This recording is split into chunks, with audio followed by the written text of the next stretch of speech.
और रामचरितमानस में जहां जहां पर एक बार शब्द आया है वहां पर शंकावश है लिखा पंचवटी सो गई एक बारा देख भाई जुगल कुमारा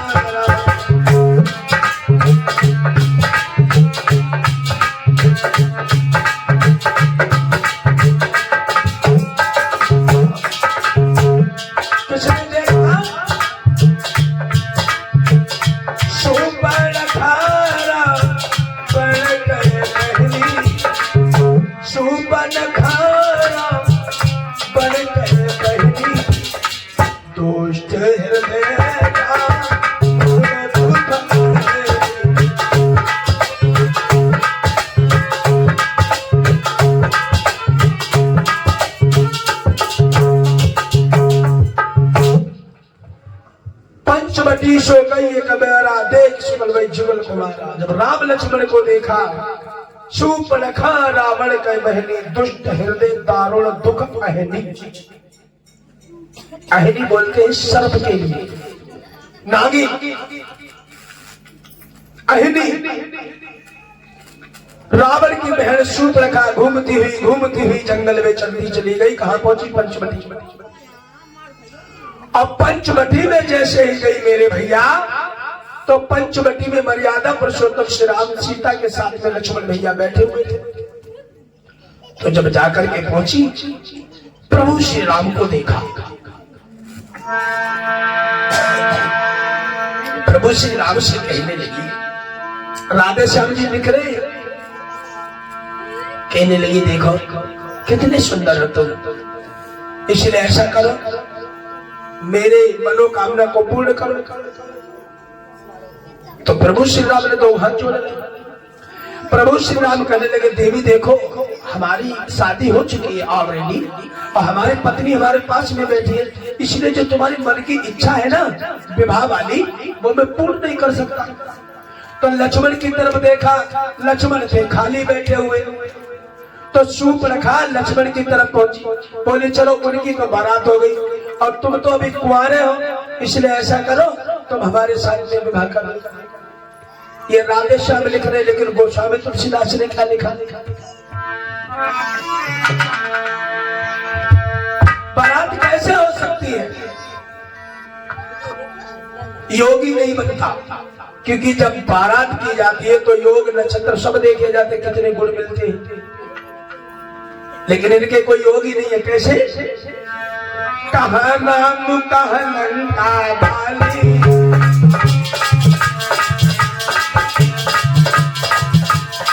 कहा नाम कहा लंका वाली, कहा गंगा कहा गंगे नाली।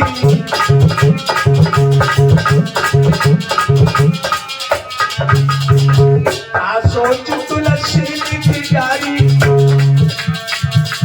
सोच तुलसी की प्यारी, सब पुरुष को समझ।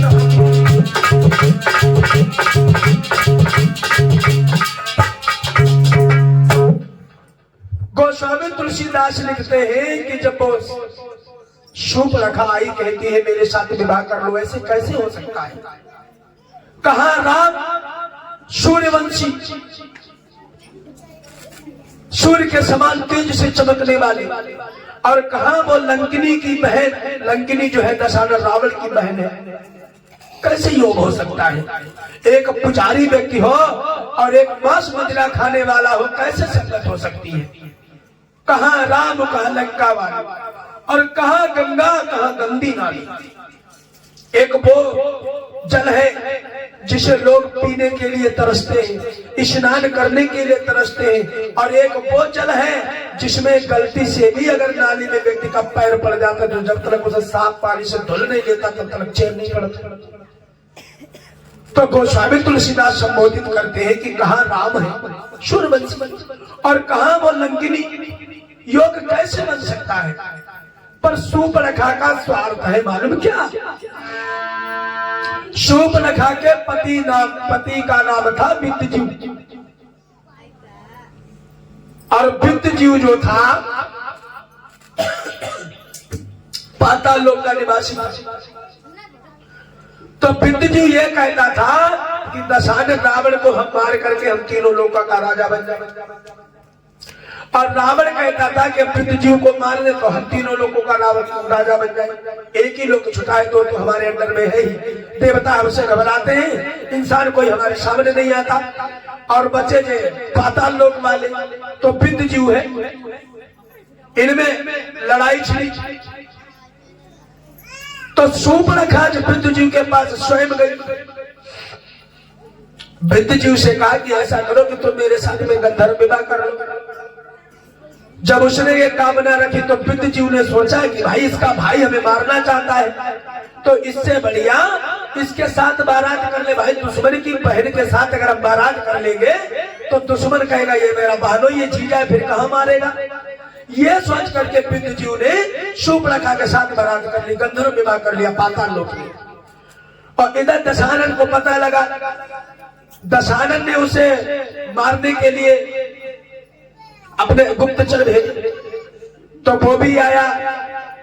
जब आया लेकिन उसकी बहन शूर्पणखा नहीं आ पाई थी, पर दशानन को नहीं पता था कि मेरा बहनोई है।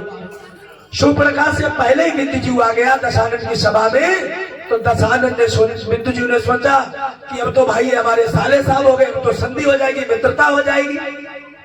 तो दशानन रावण कहने लगा तुमने छल के साथ मेरी बहन के साथ विवाह किया है, और बैरी को मैं हमेशा बैरी मानता हूँ, इसीलिए मेरी बहन तो नादान है लेकिन मैं तुझे जीते जी नहीं छोड़ूंगा। उसी समय दशानन ने वित्त जीव का कत्ल कर दिया। और वित्त जीव को जिस समय मार दिया, कुछ ही क्षणों के बाद में शूर्पणखा जब लौट के आई, अब जिसके आदमी जिसको भैया मरी फिर बा बिचारी का करी। शूर्पणखा कहने लगी भैया हम तुम्हें ईंट का जवाब पत्थर से देंगे। उसने रोती रही बिलखती रही, लेकिन उसने अपना क्रोध जो था हृदय में बंद कर लिया। उसी दिन से कसम खा ली कि भैया तुमने मेरा घर नाश किया है, मैं तुम्हारे सारे घर में आग लगा दूंगी। तो इसीलिए शूर्पणखा तभी से ढूंढती रही कि कोई ऐसा पुरुष मिले जो लंका की ईंट से ईंट बजा सके, पर शूर्पणखा को कोई दिखा ही नहीं। इन दो पुरुषों को देखा तो शूर्पणखा ने कहा अब हमें लगता है हमारे भैया से मुकाबला करने वाला इंसान मिल गया है, अब इससे बैर बढ़ाना चाहिए।